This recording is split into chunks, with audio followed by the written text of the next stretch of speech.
conjugaison, concordance des temps, gros piège à éviter et vocabulaire. Voilà le menu du jour. Ah, si j'étais un homme, je serais capitaine.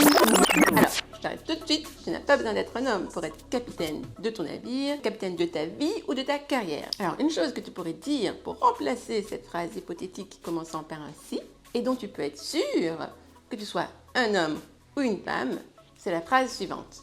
Quand je maîtriserai l'anglais, j'accéderai à ce poste. Et cette phrase est riche d'enseignements. Nous allons étudier la concordance des temps avec quand et bien sûr le vocabulaire adéquat. Mais avant ça, pensez à vous abonner. Et si vous m'écoutez en podcast, merci de mettre 5 étoiles sur votre plateforme d'écoute préférée. Ça m'aide vraiment beaucoup. Alors, comme je vous l'ai dit, il y a plusieurs choses à étudier et surtout un gros piège à éviter. Dans cette structure, quand plus futur simple, quand je maîtriserai l'anglais, encore du futur simple, j'accéderai à ce poste, il faut en anglais absolument éviter le mot à mot parce qu'il ne fonctionne pas. La structure quand plus futur qui nous donne futur, en anglais, c'est when plus present, présent simple, qui nous donnera ensuite dans la seconde partie de phrase du futur. Donc vraiment, c'est la règle de conjugaison, la concordance des temps à connaître. Je sais que ça peut sembler bizarre pour nous les francophones, mais en anglais, c'est comme ça. Maintenant que vous connaissez les temps à utiliser, quels sont les verbes à utiliser? Quand je maîtriserai l'anglais. Maîtriser, c'est to master. Donc, en respectant la concordance des temps, cela nous donne when I master English. Ensuite, dans la seconde partie de phrase, j'accéderai à ce poste. Et là, il y a plusieurs choix, plusieurs verbes possibles pour traduire le verbe accéder. On va partir du plus neutre, courant, au plus soutenu. Donc là, ce sera bien au futur simple. Premier verbe, j'accéderai à ce poste. Vous pourrez tout simplement dire I will get that job. Deuxième verbe, I will land that position.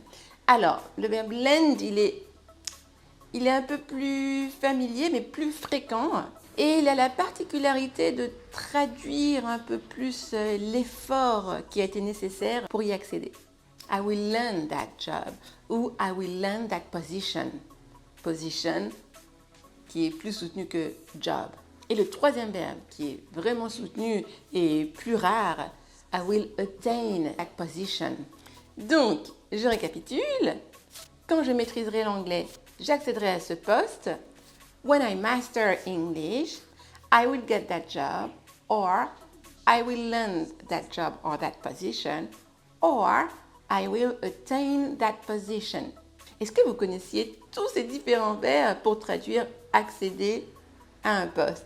Dites-moi tout en commentaire et dites-moi, est-ce que vous avez déjà réussi à accéder à un poste grâce à votre niveau d'anglais? Ou au contraire, est-ce que vous n'avez pas réussi à accéder au poste parce que votre niveau d'anglais était trop faible? Si c'est le cas, en plus de me le dire en commentaire, contactez-moi. Vous savez que c'est ma spécialité dans mon centre de formation de vraiment transformer votre niveau, vous donner cette confiance, cette aisance dont vous avez besoin pour accéder à n'importe quel poste à l'international. Et si ce n'est pas encore fait, merci de vous abonner, de liker et de partager pour aider encore plus de monde. Have a nice day or a nice evening and see you soon. Bye bye.